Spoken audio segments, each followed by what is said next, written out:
is Durk cooked? That I keep hearing people ask me, yo, you think he's cooked? And I've long said, like I said, hey, listen, man. I'm gonna be honest. I think Durk thought he was smarter than the average bear, right? You know, without y'all calling me a snitch or something like that, there's many crimes and murders in hip hop, and you guys can name some people who you think that, you know, of course we're not gonna sit here and just, you know, speculate or try to incriminate people, but the death of certain people, you know who behind it, you know who sent the hit, you know who gave the bag, you know who set it in motion. For the majority of those situations, those people remain uncharged. I could name you a shit ton of situations, but again, out of not trying to be seeming like I'm trying to get people indicted, I won't mention names, but you know the death behind so-and-so who really probably sent that hit. And most, if quick names are coming to your mind, without us even have to vet them, or I won't even look in the chat to see what you're saying, you're right. They're behind it. That's 100%. The thing is, a lot of these people, they don't have a pattern of doing this. A lot of these people haven't done a lot of these. A lot of these people have given, honestly, the government, and especially the feds, no real incentive to try to catch them. Now, a lot of times people think that crime, you know, a lot of people think they're smarter than the, you know, not only smarter than the average bear, they're smarter than the cops. It's not that. It's like the resources needed to really bust you is just not worth it. And they don't think that you're that much of a menace. Like, you know, if you did a crime back in 2015, but you don't consistently do crime, the government, if they have to spend $1 million or $2 million to really investigate you to arrest you for that, and it's not that big of a deal, it's not repetitive, there's not many victims, or especially if it's not violent, they might say, fuck it. Even if it is violent, they might not want to spend $3 million to surveil you, this and third, and send, you know what I mean, undercover agents or snitches or whatever, and try to get, they might just say, fuck it. If it comes back up, it comes back up. It's a cold case. Such is the case with certain people, though. They feel like they have been so brazen, they've done it so much that they feel like, hey, listen, we have to get you out of here. I hate to have to tell you guys and be the bearer of bad news. That is the Fed's demeanor towards Lil Durk. The Fed's demeanor towards Lil Durk is that, you know, it's not that Durk supposedly had one person touched, allegedly. And when I mean touched, you know, the, you know, obvious implication, the kilt. They believe that Lil Durk has been paying for a lot of murders. Again, this is what they believe. I think Durk's a great musician. He's been a good guy to me. I'm just going to keep my comments there. But the feds believe otherwise. A lot of this stuff bubbled up from multiple organizations. Chicago Police Department, Atlanta Police Department, Cook County District Attorney's Office, Fulton County District Attorney's Office, LAPD.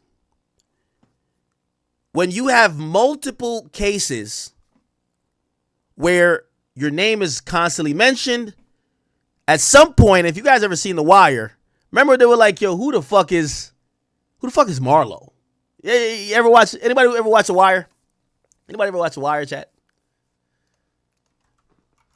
There's a part where they said Marlo, when they start first hearing about him, say he's not one of those guys. Like, who's Marlo? Who is he? And some of the narcotics detectives who are on the ground are like, nah, Marlo's the guy now. Remember even when they were talking about Avon at first. Yo, who's Avon? And you get to realize how, you know, I love The Wire because it's a real good depiction of how crime works and how society works. Not only the police department, not only the press, not only the lawyers, not only the politics, not only the educators or the system of administrators of educators, not only the junkies, the people, the crime, the hitters, the fucking drug dealers, regular humans, the squares. It shows everything. That's why I think it's one of the best encapsulating TV shows of all time. So for the feds to really put some real resources into solving a crime, they at first usually figure out there's a pattern going on. This person didn't only pay for one hit. This nigga is paying for everybody to get killed. That's how they look at things. For them to indict someone on racketeering, and this is why they usually carry charges like that. They like conspiracy charges, and yes, murder for hire is a conspiracy, because part of conspiracy is a pattern of activity. Now, this is where Durk, at least what the feds are saying, they severely, he severely fucked up on. The feds have utilized information from several cases. The shooting with King Von in Atlanta, other unnamed and, unfounded, at least at this point, because I haven't seen the police reports, incidents in Atlanta. Chicago police, detective work, LAPD investigation into Lil Pop. And they have came up with the idea that Lil Durk has been someone who has used his financial resources to murder people. They funded an elaborate task force that, what people always say about Von when they said, well, Von died, but if Von wasn't dead, he'd be locked up. You guys are right. His name is mentioned several times in the O Block 6 documents. That indictment that was federal. But that probably should have been the warning sign to Durk, because Durk is also hinted at but not mentioned why he was alive, and they're mentioning what he's alive and they're investigating him. So what am I trying to say? The feds heard too much reports of Durk doing fuck shit that they waited till they could nail him hook, line, and sinker. And this is why we have this particular case. Now, the current conversation I see everybody having is like, okay, is he going to be convicted? Is he cooked? I've always said, well, it depends on, this case is going to really be on the witnesses. How many people are telling on him, how important they are, what incentive they have to lie, which they all got to have incentive to lie, because if you're involved in a murder, you have an incentive to lie, because you're going to get, in federal court, murder for hire is life. Or if they pursue the death penalty, but there's no death penalty option on this because they didn't elect for it. You got to do that 90 days after the charge is filed. So,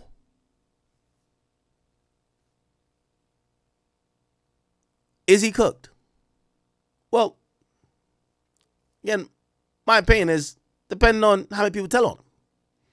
We're hearing wild amount of things. Well, there's mad people telling. A lot of people have flipped. I don't want to spook Durk fans here, but I do want to give you some more details that kind of showcases how much the feds have been warning Durk. I often tell you guys back in, right after Young Thug got indicted, I got a call from someone who knows a lot of these. Well, really, they knew a lot of people in Atlanta and the Atlanta DA's office. And I remember that was the time that Lil Baby was trying to play hide and go seek with all the killers he commissioned out in Atlanta. But he was trying to play hide and go seek. He's like, nah, I'm not F4PF no more. I'm like A, B, C, D, E, F, G, C, B, F. Yeah, he didn't want no more parts. And I get it. It's time to act like you're a choir boy. I get it. But I got a call, and the person said, the people who are, by the way, YFN already was indicted. But the call I got, it says, I'm going to just let you know, Durk is up next. And I was a little bit flabbergasted. I said, what the fuck has Durk been doing in Atlanta? Now, we knew a few things, but it's like, indictment? Gang indictment? He's not even from Atlanta. What that actually turned out to be was that this was mounting concerns and conversations that law enforcement was having about Durk. I always told you guys, when we go to his bond hearing, Durk Vaughn hearing, there was a Chicago detective who actually testified. Case against. Okay. There's a Chicago detective who traveled all the way from Chicago, and they testified. They testified against Durk.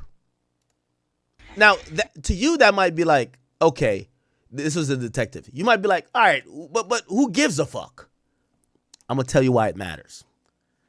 Chicago police, they were mad they couldn't get Durk. So they were working with Atlanta cops to get Durk. So when you have cops teaming up with other cops, you know when they say, yo, who got this song that said, I got my old ops linking with new ops? Yeah, when you have cops linking with other cops, it's only so long you're gonna last.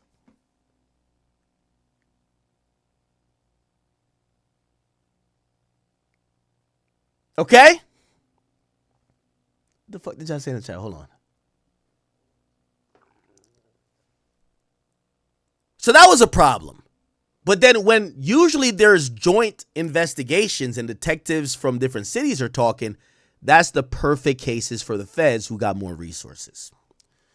I see y'all spamming some really crazy stuff. So I'm going to try to get through this a little bit quicker. The old ops linked with my new ops. Wait, is that in Yeah, I think that's it. Yeah, I think. Yeah. They don't be outside when you think they has to be on the gram. Old ops fucking with my new ops. Oh, man. Yeah. You have your ops as in the cops in Chicago, right here, going to Fulton County, trying to make sure you stay in jail for that crime. And then Fulton County going to the feds and also going over to LAPD. And the feds says, y'all don't got to link up. All y'all link up with me. Now let me tell you where this is a culmination and this is the effect of everything. So as we wait for the April trial of Lil Durk, and we're wondering who's telling, is Vonnie telling, is OTF Jam telling, Didi seems like he's solid. Who's gonna flip on Durk? We are hearing that there's maybe half a dozen cooperants.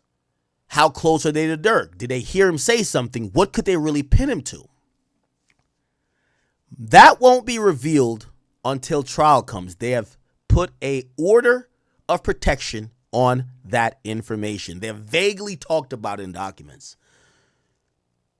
But we do have some new information, but it's coming out from a different case. Now, Durk isn't indicted in this case. And I want to use a name here, but I don't want to throw him under the fire. But go back, let me just go back and look at Dolph case.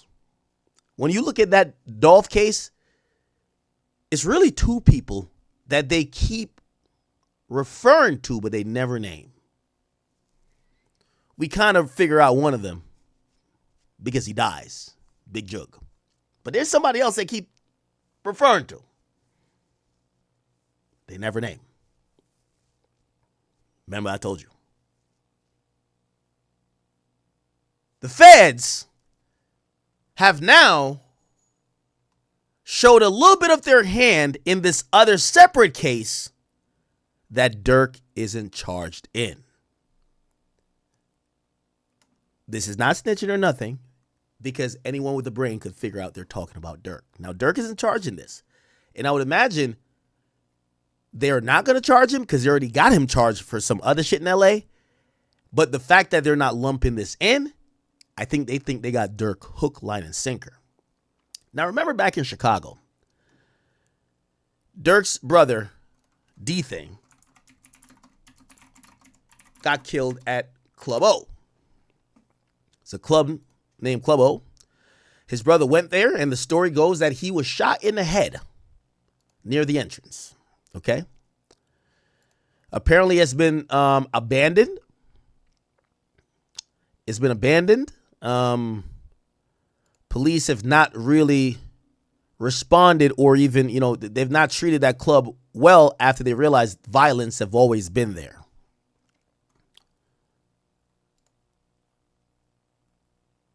This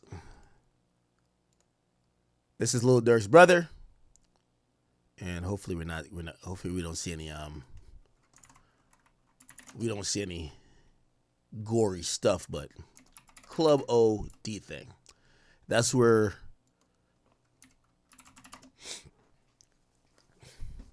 Lil Durk's brother lost his life at. Okay.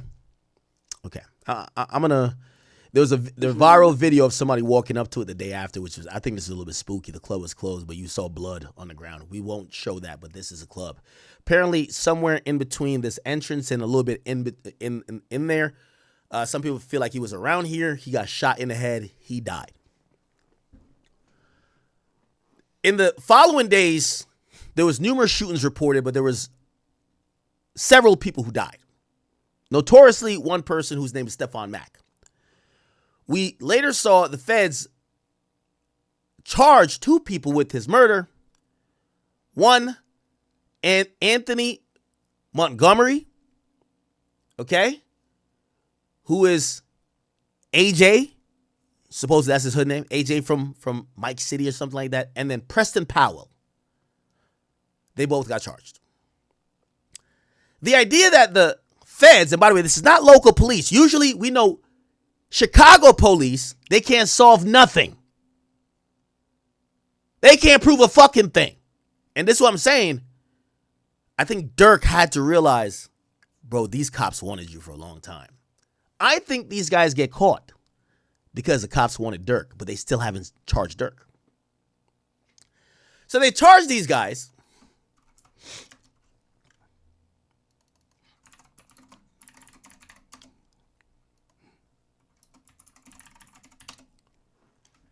They charge these guys, and they give us the clearest videos we've ever seen. Okay? They show the guy, his name is Stephon Mack. He's supposedly rumored to be the guy who killed or is involved with the killing of Lil Durk. He walks out of like some, supposedly some anti-violence center or some, community center. He's walking to his car. He's looking over his shoulder. Okay? He got his hand in his thing. He's looking. He's keep walking. And all of a sudden, shit goes left. They hop out the car, blasting. He starts running, ba, ba, ba, ba, ba. And this guy right here, he's like Usain Bolt. He takes off. They murder him in the snow. Cold-blooded murder. Just to let you know, this happened. I want to show you the time on it. The timestamp is 14:59. It goes to 15, which means officially it's 3 p.m. broad daylight, Chicago. It's not O-Block, but we all know in Chirac, it's liable to go down anywhere. If you catch an op at the gas station, the church, the funeral, you catch him anywhere. The porta potty, you catch him picking up his WIC check. You catch him with his at the daycare. It gotta go down in Chirac. Anywhere.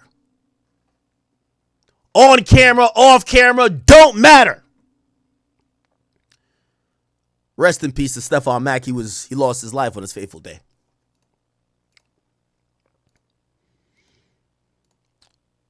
The videos that subsequently came out, and we realized this is where the feds are good.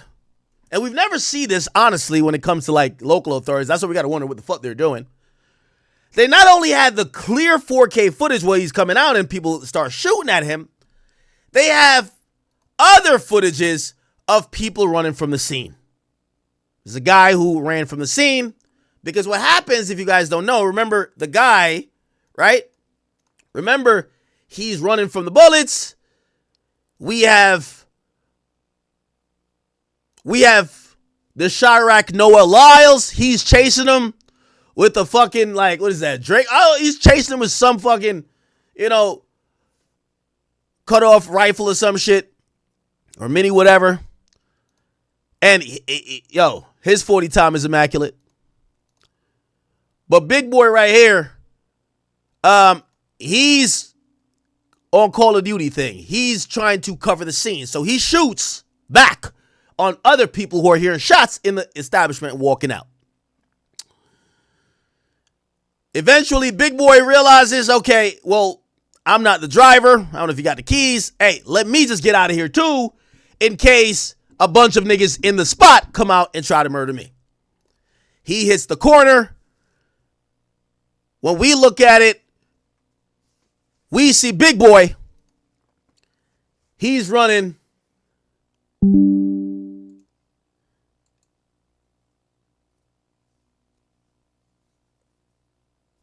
Did my internet go out? Wait, what the fuck just happened?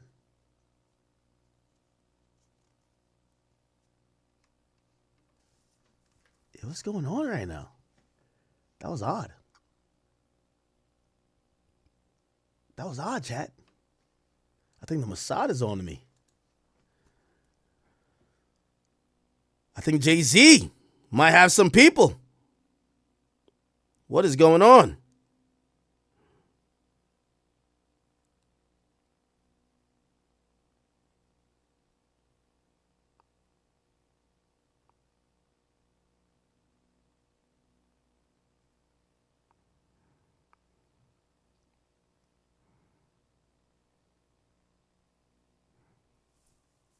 Are we back?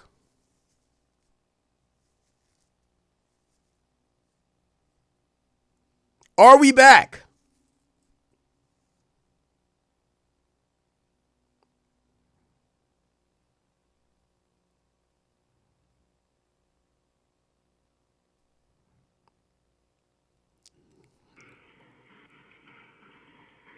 One in the chat if we're back, please let me know. This is important.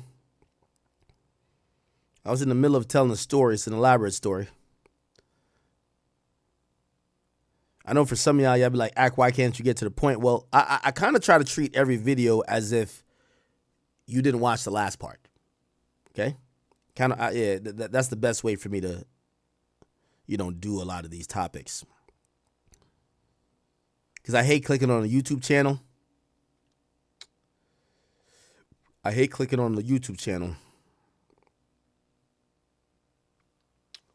And they assume we all know what the fuck going on, because we don't.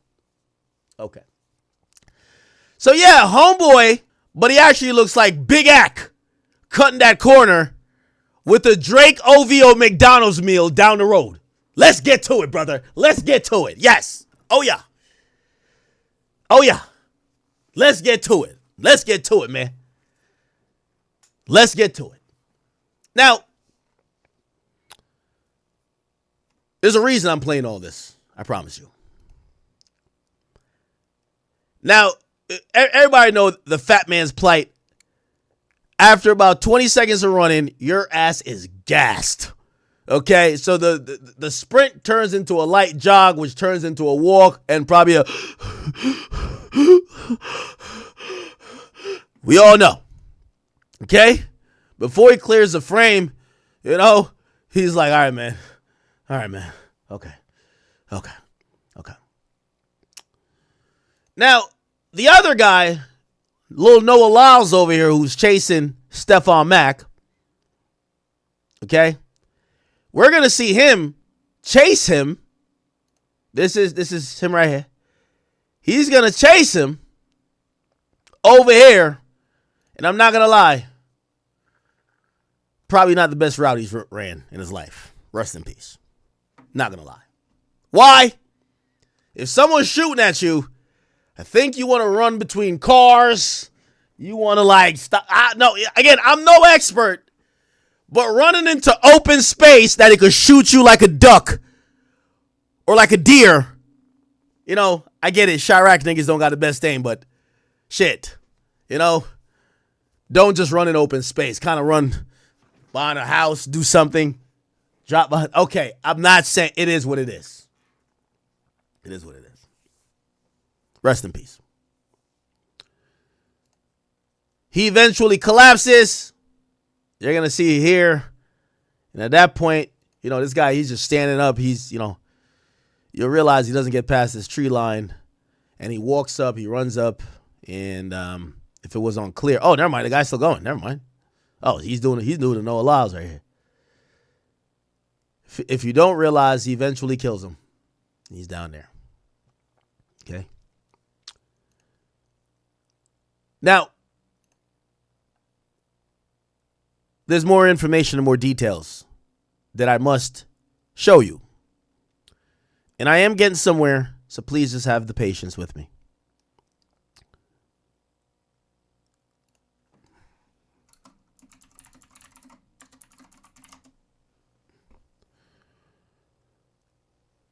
Let me see, where can I find the other video? Okay, it's not that one. Okay. What it do? Okay. Hold on. Now. Hold on now. All right, we'll just use, maybe Trench's News got it up here. I forgot he talks. He doesn't really show videos. Okay. I think we're gonna have to go to our video. Like, we did this 9 months ago. So yeah, we looked at that, and then we go to here, and then we start looking down some blocks. I know. We're extra. I'm sorry. Okay. Now, this is the important part here. It's the important part right here. Bingo. No, not this. Come on. Okay. Give me a second. Okay, right here. This is the important part right here. So, after here, this is important. By the way, look at me. Oh, that was a fucked up camera. Damn. Which camera I like better? That or this? Hold it. Now, this was a Ring camera. Ironic, huh? Ring. You see the Ring up there? Ironic. So, on this footage here, you're going to see this guy running up. You see him right here?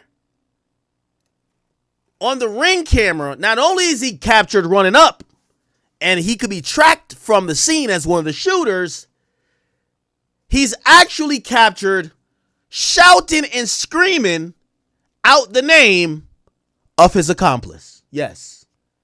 So imagine my name is Mike, and I go to do a murder with Tyrone. After we both get split up, and now we know the murder is either done, or we're trying to link back up, or we're getting back to the car. What are we going to do? How are we getting out of here? We don't know where each other is at. We're trying not to have our phones with us.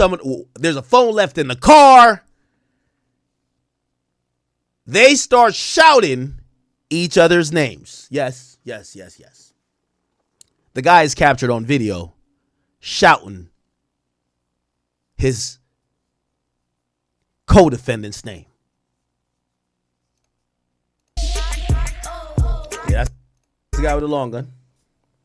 Someone wants to read the transcript? Okay.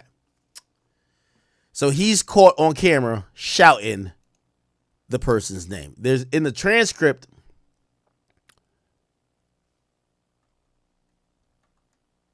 Okay.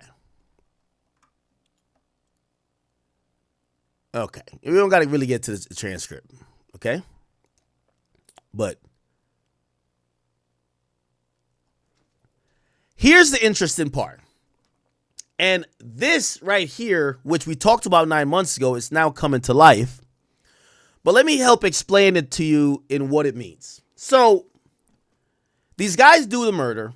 There's incriminating evidence already, but, you know, it's Negroes. So they're like, yo, I had my hoodie up. Yo, I had a face mask on. I had the shiesty on. Nobody knows it's me. Well, perfect. Your phone was in the car. Not only was your phone in the car, we have geo-tracked you here. We've seen where you went afterwards.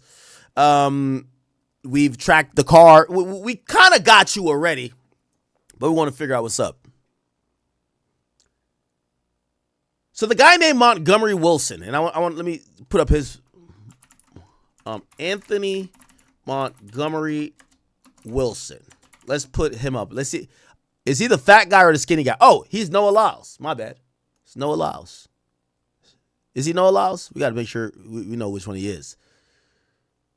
Wait, which one is this? This would be the fat dude, I'm supposing, right? No, okay, so the fat dude is Preston Powell. Fat dude is Preston Powell. And skinny dude, the Noah Lyles nigga who's doing like, yo, this nigga is he's going crazy. Oh, and Anthony Montgomery Wilson. So this is the Noah Lyles nigga. Perfect. So, chat. Part of the evidence why the feds, just chose to indict these guys rather than leave them indicted, kind of, the murder's already done, kind of leave them out there to see if maybe Durk, because in their mind, they believe Durk did this, right? Leave them out there to make Durk feel like they got away with murder, that maybe Durk sent him on another drill to really get Durk. They picked these guys up because they're like, these guys are too fucking stupid. They're giving us all the evidence. What evidence? So this guy, right, after he gets picked up, right, he gets locked up in a cell and they give him a cellmate. He tells his cellmate who he murdered, how he murdered him, the homie he did the murder with, and who was supposed to pay him for the murder. Thank you. Come again. Perfect. Got him. So he confessed, essentially. So what I was showing you on my screen here, he's talking to a cellmate. Listen to how he's talking to his cellmate, chat. Look, this is how he was talking to his cellmate. Listen to this. Yeah, I had the standard, folk, with a 60 round in that bitch on Mike. I let 3 shots out when he first came out. Marley said, yo, wait till he get to the car. I say, yo ass tweaking, boy. By the time he get to the car, that's enough time for him to get his pipe. Yo, so now the cellmate, who's a confidential source, is saying, tell me more. He said, scratch off anything. So he said, yo, bro, man, yo, I woo. As soon as he makes it halfway between our car and his car, yo, bro, I just pop out like John Wick. Bow, bow, bow, bow, bow. He was already on the car when he first came out the door. What does that mean? He was looking at the car. Matches with the video. The nigga did look at the car a couple times. So the cellmate said, what? He was on your car? How? Yeah, he was on our car when he first came out the door. Yo, he looked like we behind the tents, though. We behind the tents. Like, we behind the tents. But chat, this, I ain't gonna lie, this is Cooner at his finest. Look.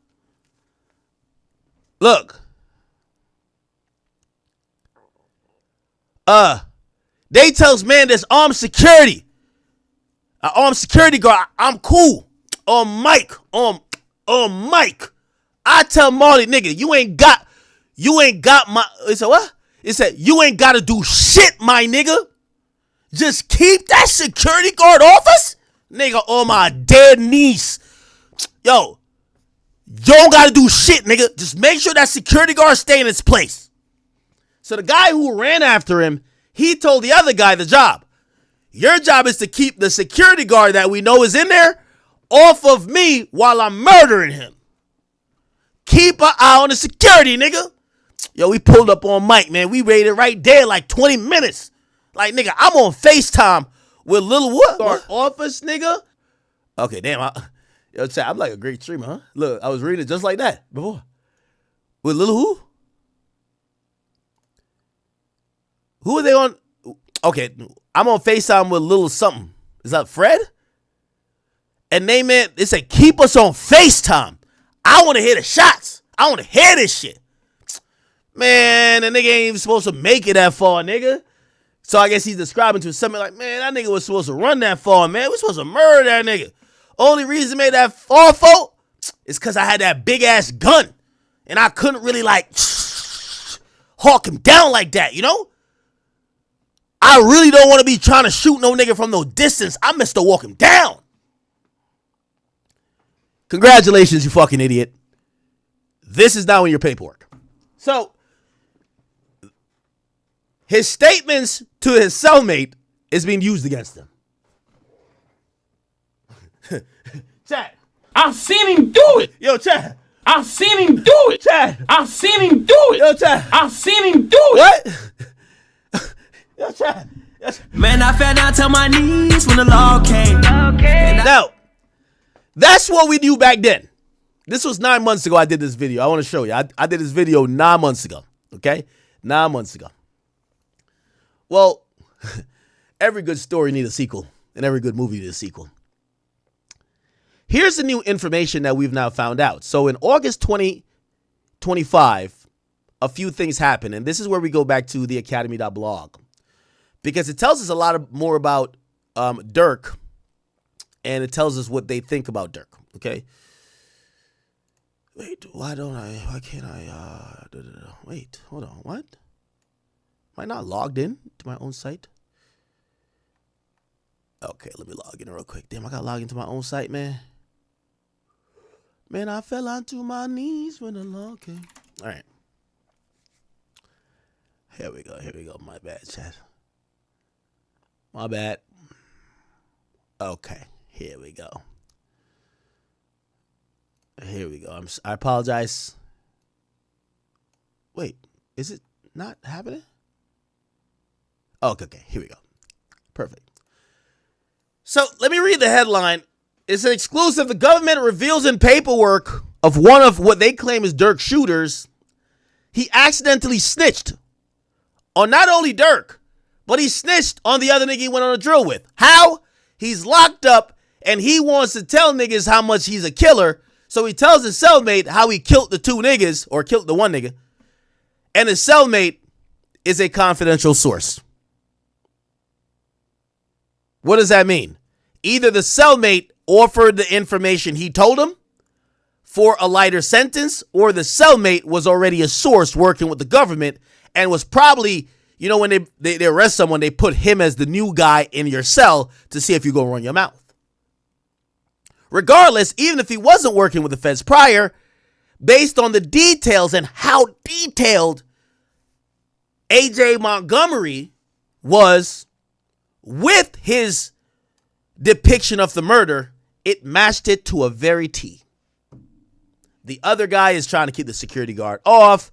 He was trying to kill the guy before he gets to his car. He knew where the guy's car was. He knew where it was coming out. He says when the guy comes out, he's already on the car. He's looking. He says, I shouldn't have to chase him that far. I was supposed to already kill him, but I was using a long gun. Everything he said to the damn cellmate matched the description.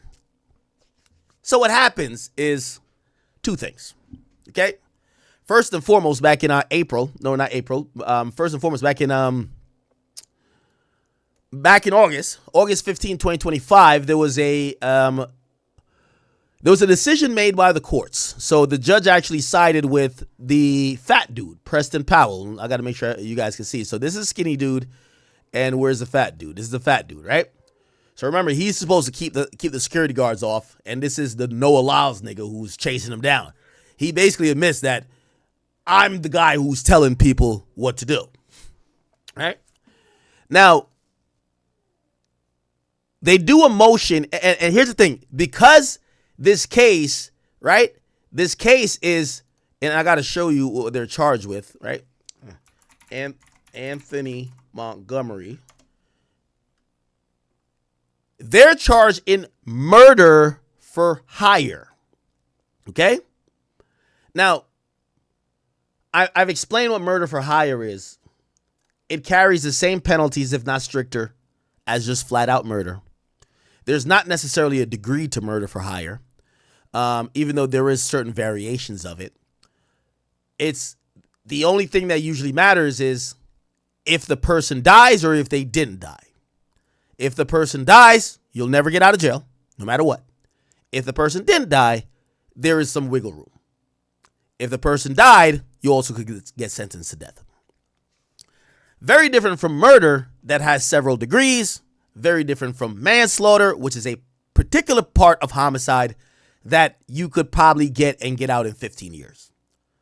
This shit is more ironclad. Why? It lays out a conspiracy, and that's what it is. Murder for hire is cousins of a RICO because both, in its very essence, is a conspiracy. So the conspiracy is that y'all got hired for this plot to commit murder. Now, a lot of people were thinking Durk was going to be added to this case. Why? If you're getting arrested for murder for hire, both of these guys, who did the hiring? Now, the government consistently mentions who does the hiring, doesn't charge him. Let's see if the government just didn't know who, or maybe they did know who, but either they didn't charge him because they had another case, or maybe they're still holding this later, that maybe if Durk beats that first case, they'll charge him with this. And that's the thing here, people. You see, the feds, I think they've sunk their teeth into Durk, and they want something.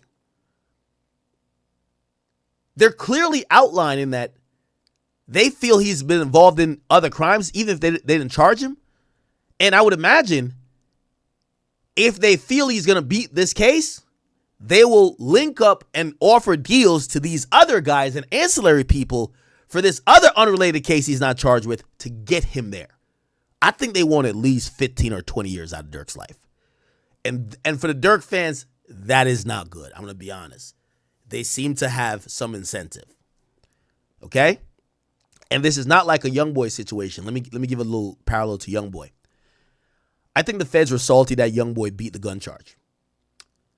He then gets pretty much a really favorable plea when it comes to a global plea that solved his gun case and also resolved his drug case.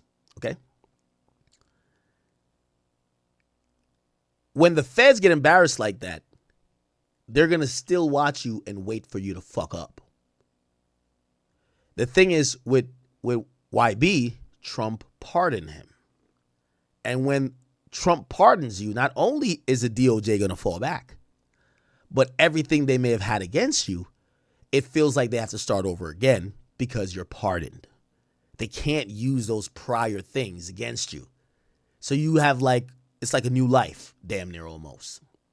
And I think that's why the feds haven't tried to bust him for some other shit again, if you ask me. But again, Durk is a different case.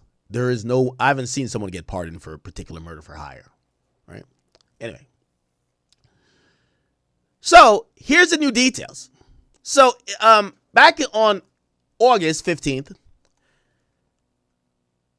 Preston Powell, the fat nigga, makes a motion to the court like how OTF Didi is making a motion in the California federal court with actual Durk in that case. Now, it's for two different reasons.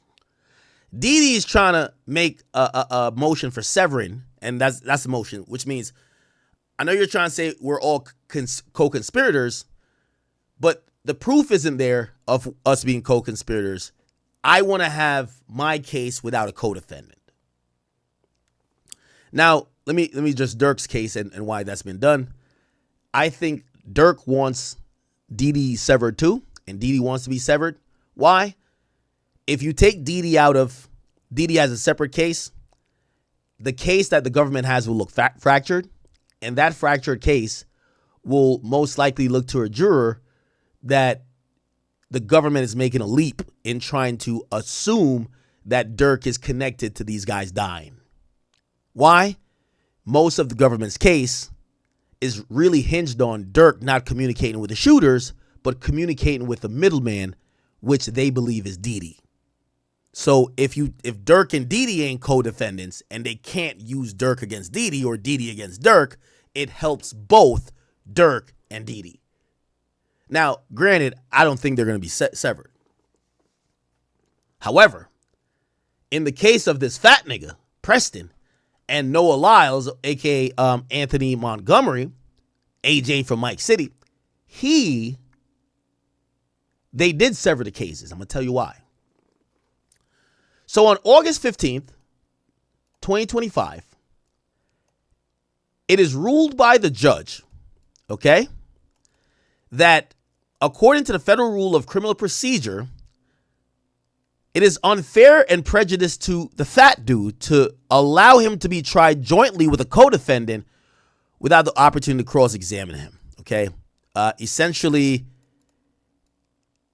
without getting into the technical things here, the judge says if a lot of the fed's case is using the loose mouth, no allows skinny niggas talking to the jail cell, his jail cellmate about the nigga he went on a drill with, is going to severely bias how the jury is going to see the fat dude. Does that make sense? If they're using basically, it's not a confession because, there's no signed document. Maybe he's just talking shit, even though all this talking shit seems mad close to what happened.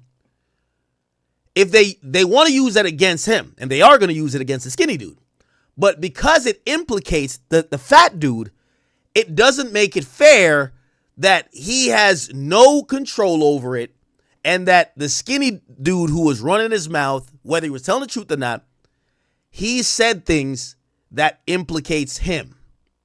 So because of that, the fat dude would have been disadvantaged, so they severed the case. What does that mean? Fat nigga is going to have his own case of murder for hire. Skinny no allows nigga is going to have his own case. All right. Now I get to that to kind of get to some new stuff, which is a little bit, this is really the interesting stuff. Now the government put a lot of stuff in, they're still going through motions of trying to admit. So the government is still trying to admit all of the conversation that the skinny dude had with the cellmate, because it's pretty much a confession. Now, in that admission, here we go. It says a little bit more. So the government is saying, we seek to admit these. Now, here's the thing. The whole thing is going to be admitted. Now that they severed the case, the whole thing is going to be admitted against Montgomery. But they're pushing forward to admit some of them against Powell. So remember, they're saying if the whole thing, there's a whole conversation like, oh no, you can't admit the whole thing. They're like, maybe if you could redact the name, but they're going to know they're talking about him. He's the only co-defendant. So now the government is trying to get these new excerpts. He said, we're not trying to use everything against the fat dude because we get it. He wasn't locked up. He didn't talk. But there are certain things that maybe we could use. What are they? This is going to give us some information. Excerpt 1. Montgomery, skinny dude, explained to this jail cell mate that the bounty for killing Youngin, which was Stephon Mack's name, was 70 grand. So that's some new information. They're saying somebody put up $70,000 for the death of Stephon Mack. And that Montgomery Wilson, skinny dude, tried to get the amount increased to 90 grand. This is what was said. And we got to imagine this is not someone who just volunteered information, because we actually have, this looks like it got to be audio because we have the guy saying it. It's not like the confidential source is saying, oh, no, that's what he told me. This sounds like the dude was wearing a wire in the cell. So it says, next thing you know, that's a dub. Man, reminds me when we were having that conversation, shorty. Ken told me shit, he a 70 ball. So they were talking about, some nigga named Ken told him that Stephon Mack was a 70,000 was on his head. I said, shit, he a 70 ball right now? So you know what I'm saying? He said, man, I'm trying to get him to go to a 90 ball though. So we trying to get 90 out of them for this shit. And the CS, the jailmate guy says, wait, for a motherfucker. He said, for Youngin, which Youngin means Stephon Mack. Here's the second excerpt. Saying this excerpt, the skinny dude is explaining to his jail cell guy, or his cellmate, that although individual A, and that's important, contributed 50 grand for the bounty, they only collected a portion of those funds. Now, this is where the obvious and where feds have, consistently like pretty much pointed the elbow at Durk. They're saying individual A is. And say, yo, look, Jam. Yo, this is what Jam told Didi. Oh, that's, ooh.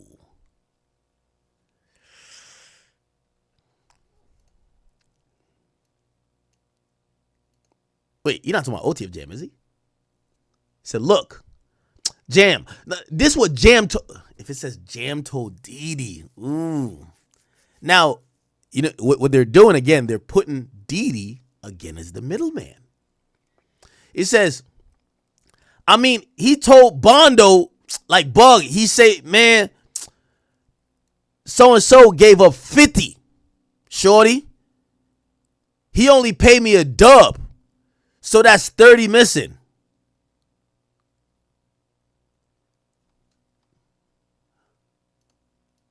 Wait, hold up, man.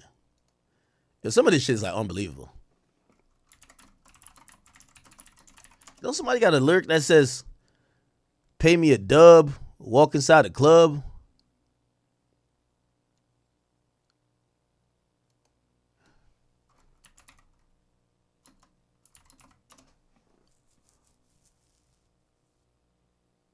What song is that? It says something pay me. It says something the dub to walk inside the club.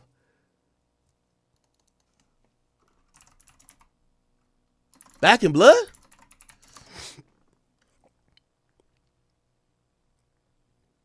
Oh, nah.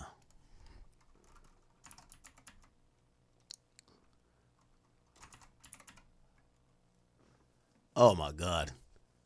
Killed your mans, you keep on talking, better get that shit in blood. Give my shorty and them a dub, and they gonna walk inside the club. Hit his ass with that switch. I bet that shit switch up his nerve. Fuck the ops inside.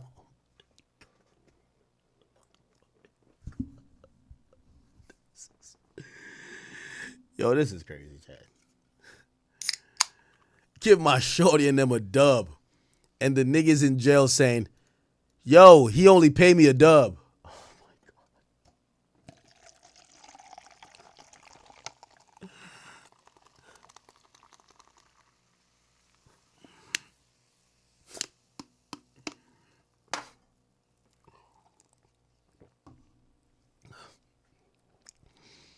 So the guy is saying he only got paid $20,000. By the way, you could tell they're going to use that against the lyrics, right? They're going to use it against the lyrics. They're going to say, yo. By the way, when was Back in Blood dropped? Oh, that was before the murder, though. Wasn't it? When did D-Thing die? Yeah, D-Thing died after, right? When did D-Thing die? Yeah, D-Thing died after. So it died after that song. But you could imagine the feds are trying to probably say, hey, this is a pattern of how Schmirk was acting. He would give somebody 20 grand. That was his rate. He even rapped about it. Right? I give my shorty and them a dub. They gonna walk inside the club. You know? Hit his little ass with that switch. Bet that switch up his nerve. And then the third excerpt is that when he explained to CS, to the cellmate, that he received approximately $40,000 for killing Mac. So now they say CHS, it says, so altogether you got 35? And this chatterbox over here says 35 and then another 5 from JD and them, which they supposed to give me 100, shorty. They really owe me 100.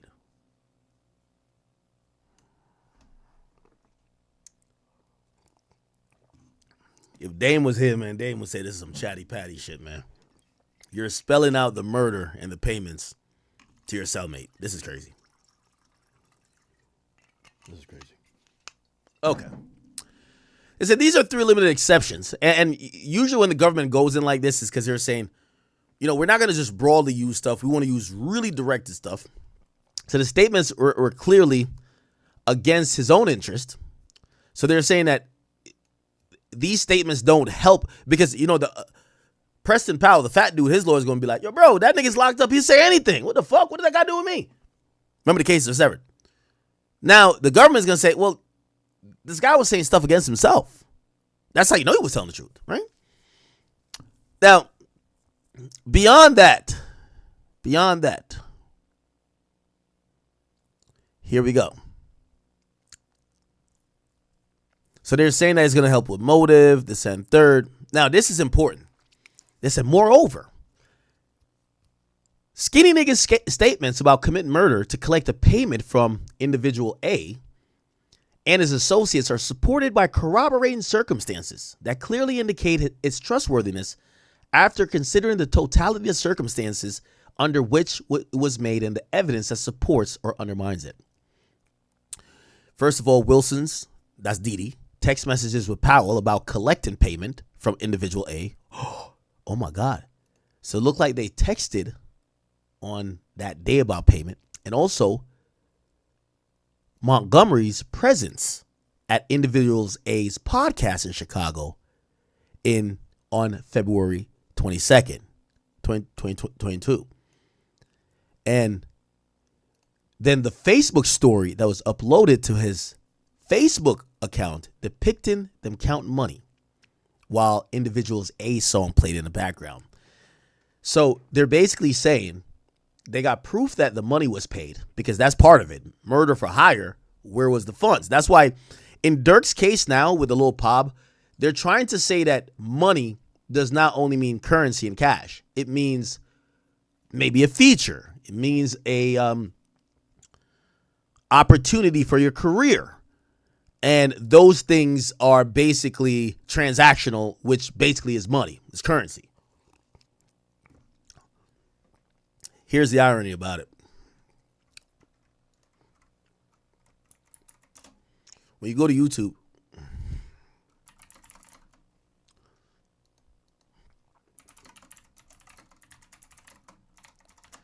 they said Lil Durk did a podcast in Chicago, February 2022. The only podcast that matches is $1 million worth of game. From the title alone, it already spells bad because Lil Durk brought $1 million in cash and the money is laid out here. When you click on the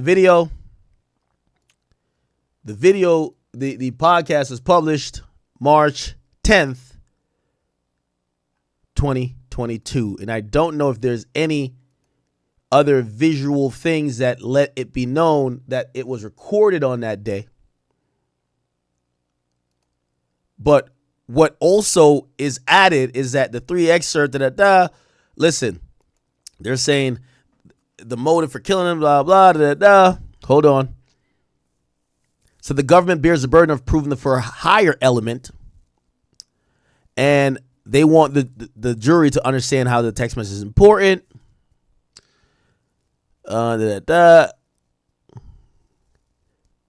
says they'll show individual A put out a bounty for his murder, which they admitted to being the motivating factor for the murder. At the trial, the government will use 3 limited excerpts to establish the for hire part. And and here we go again. As discussed above, they first told him the killing was going to be for $70K. They try to get it to $90K. Then they're saying individual A contributed $50K. And then they're saying, here's another thing. So this is between Powell and Montgomery. What's up with OTF? Wilson says nothing. Powell, fat nigga, he says, what you mean? They're not paying?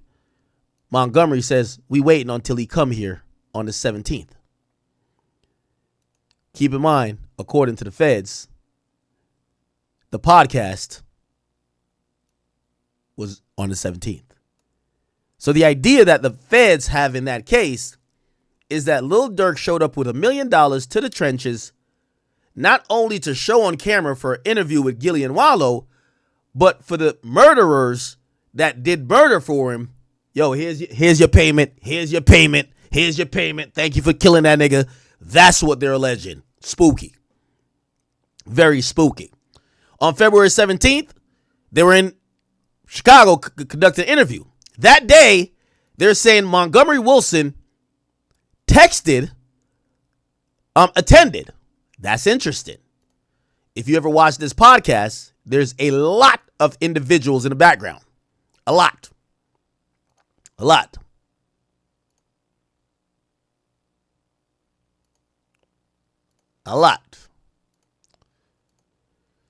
There is a picture, I'm just to try to save time here. There's a picture the feds use.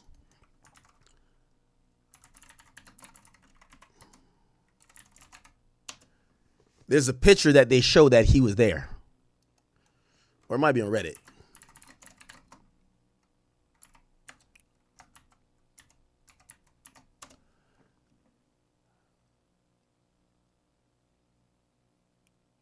Let me see. I don't want to go through like the other paperwork. They have a picture in the documents. I just don't have the other documents. I don't want to waste your time. Let me put Durk. Probably got to put Reddit or something. I think Reddit has it.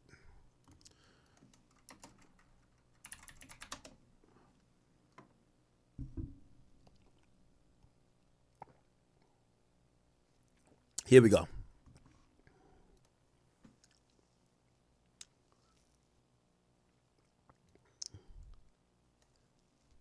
So Anthony Montgomery was at the, if you guys don't know, while the podcast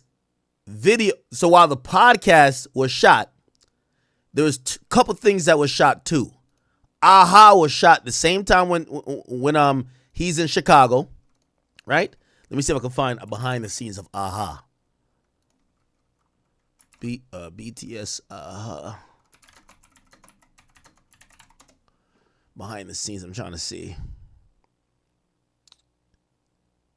Here we go. Okay. Oh no. What the fuck?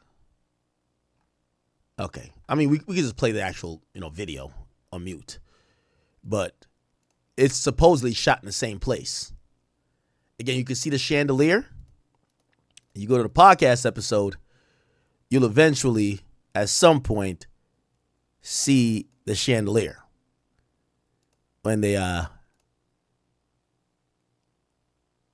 they start out with Gilly's so funny. They start out with listening to King Von and Durk Back Again. But you'll see, you see the same same clothing right here, same thing. So they're saying the same time they did the podcast, they did the music video. And they're saying all the people in the podcast are in the music video. So this is why when they know this, they're saying the guy was there. The feds are taking it to say this nigga came to pick up the cash. He came to pick up the cash for the murder. So they're saying he attended, and that day, fat dude texted skinny dude say, yo, stand on that. Why you with so-and-so and them? Following day, fat nigga texted so-and-so, did that nigga give you the bread? Without the context of his recorded statements, the jury will lack the context. So they're saying, based on how the guy explained the story to the cellmate, it's the context of some of these text messages. Okay? Montgomery's incriminating statement relating to the receipt and attempted receipt of funds does not prejudice him. Okay, cool. Wow.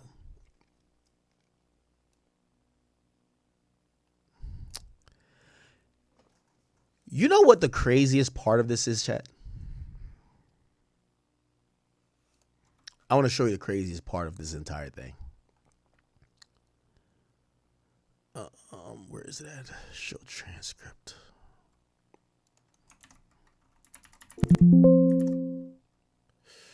There's a part of the podcast. There's a part of the podcast that Wallow gets emotional while talking to Durk about the death, okay, of his brother. And he's passionately trying to tell Durk to let it go. And that's the only way he'll be able to free himself. The obvious irony is that he was given an amazing message according to the feds. Well, not the feds saying it was. Well, he was given an amazing message, but according to the feds, the get back was already done. The money on the table wasn't there for show. It was to pay for the deed being done. Which, that's the eerie irony of it all. So Wallo is passionately trying to tell him like, yo, I know what it's like to lose a brother. Gotta let this go. And Durk is sitting there already, and it's eerie because Durk is like, nah, I could let it go now. That nigga dead. Allegedly, that's what the feds are saying. But listen. Because I'm telling you, man, I can name 20, 30 niggas and my homies is dead. I'm here, though. And I'm going to say some shit that, like, this is documented. You know, I got a TED Talk. I forgave my brother's killer. And I'm saying it to say this. Nigga that killed my brother. My brother died in my grandma's arms. In that fucking house that we grew up in. Nigga shot my brother. He ran to the house. He died in Nanny Arms when she opened the door. Whole time, by the way, there's a D thing chain here. Whole time Smirk is like, the Smirk probably think, man, I don't got them problems, man. That nigga would kill my brother dead as fuck right now. Like, what the hell? Yo, Smirk a different nigga, bro. So I'm telling you, there's some real shit, man. If I ain't... It's eerie that the feds are accusing, and I wonder if Gillian Wallo sensed that. Not saying Durk did nothing, but the feds are saying that even while this convo is happening, and Wallo is begging Durk to let it go, Durk is so much past that point because he's at the point where the money on the table is partially for the niggas who did the get back. Holy shit, man. I got a TED Talk. I forgave my brother's killer. And I'm saying it to say this. Nigga that killed my brother. My brother died in my grandma's arms. In that fucking house that we grew up in. Nigga shot my brother. He ran to the house. He died in Nanny Arms when she opened the door. So I'm telling you, there's some real shit, man. If I ain't let that shit go, I won't be right here today. I won't be here for my niece and my nephews. Me and Gil won't be doing this. Y'all won't know me. I won't be able to give y'all this game. But I had to leave. I had to let that shit go. And when I let that shit go, nigga, I started to grow. And I started to glow. And now I'm here today, and it was harder than a motherfucker, man. And I'm talking about this my big brother, nigga. I shared the cell with him. I shared the bed with him when we was fucking kids. This little Steve. But I can tell you one thing. Now I'm out here taking care of his daughter, paying for her to go to school, taking care of my nephew, taking care of my mama and my grandmama. Talk to him. Sure. Because I forgave my brother killer, but you know, I understand. I understand what y'all going through. But I love all you young niggas in here. And I mean that shit. I love you niggas, man. And I hope y'all make it out. I hope y'all make it the fuck out, man. Man, he like... Straight up, man. It's so crazy. This motherfucker really dropping tears for this shit. Like, this was always an interesting response to me with Durk. Because I think Wallo tried his best to connect to Durk. But the problem here is Durk got a bunch of killers behind him. And Durk can't tap into that. It's the same thing with Thug. They both couldn't tap into that emotional side that'd be like, yo, Wallo, I hear you, but this shit is fucking me up, my nigga. It's fucking me up that I don't got my brother. Like he couldn't even do that. So you see how Smirk responded. He's like, he kind of looked back at his niggas and he's like, man, this nigga dropping tears in here.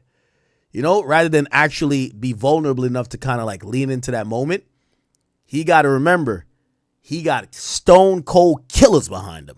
Paying for her to go to school, taking care of my nephew, taking care of my mama and my grandmama. talk to him. Sure. Because I forgave my brother killer, but you know, I understand. I understand what y'all going through.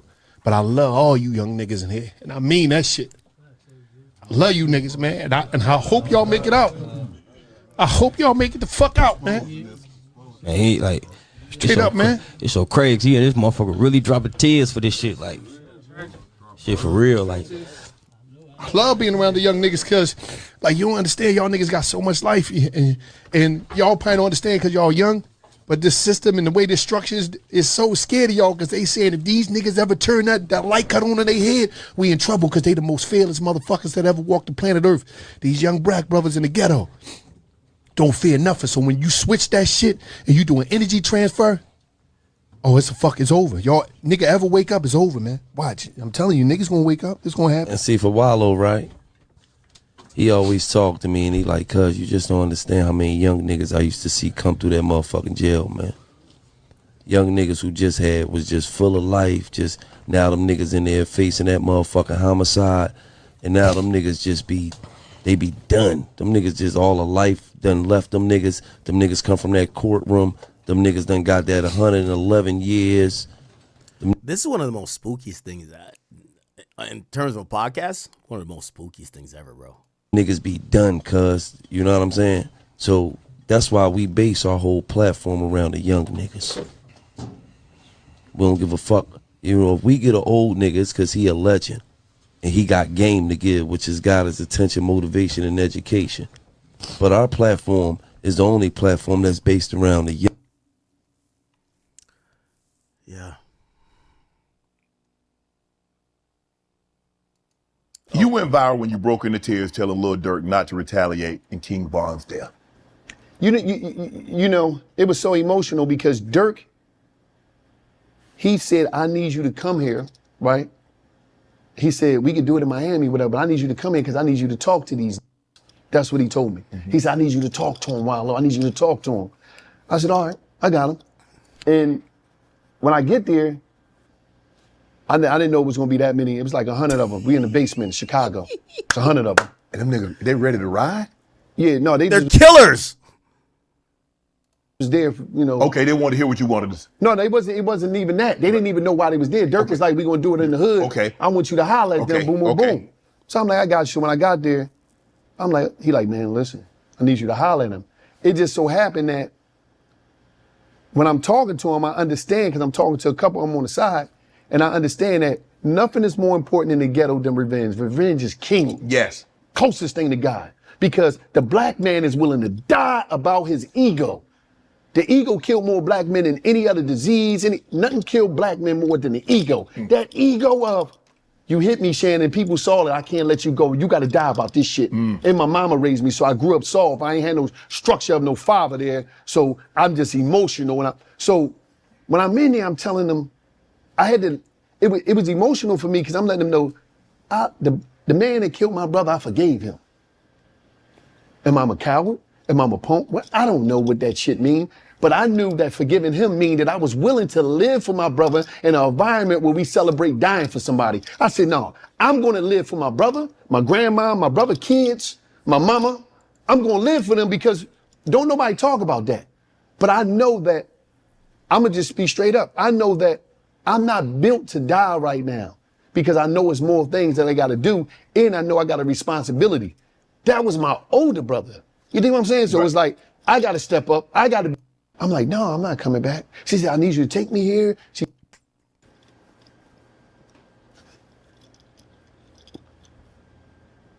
I ain't built like that to see nobody else go out like that. I always said, you special. That's not cool. That's not tough. So all that stuff right there is a real big program. You ain't gonna lie. Yeah. Remember around that time, Durk had told me, like, yo, I'm gonna do an interview with you. And then I know y'all wanted me to be mad at him. Y'all were kind of mad at him because, like, he went and did the interview with Gillian Wallow, and I was like, yo, they did that shit in the trenches of Chicago. Yo, thank God Durk ain't bring me around them niggas. Thank God. Bruh, first, I wouldn't go to Chicago. Second of all, yeah, that's $1 million worth of game interview. You know what me and Durk did our interview at? So they did it in some, like, trenches of some random basement in the hood with 5,000 killers. Like, the amount of bodies them niggas have in that room is probably like, it's like 5,000, right? You know when me and Dirk had our interview? The Waldorf. It was a $2,000 a night hotel, my nigga. Top floor. Like, I booked it. They told me what to book. I booked it. We set it up. Super luxury. Beverly Hills. Dirk comes in. Stylist, manager, security, and one homeboy. That's it. Comes in like damn near basketball shorts. Like, yo, where's the bathroom? And I'm about to change. That's it. I'm telling you, Dirk respected me. He know not to put me around all these murderers. What the fuck? Don't put me around the murderers. What the hell? Leave that for Gillian Wallow, respectfully. All right. Let's keep it going. So that's pretty much it. The idea is that the guy yapped to his cellmates. We're figuring out money.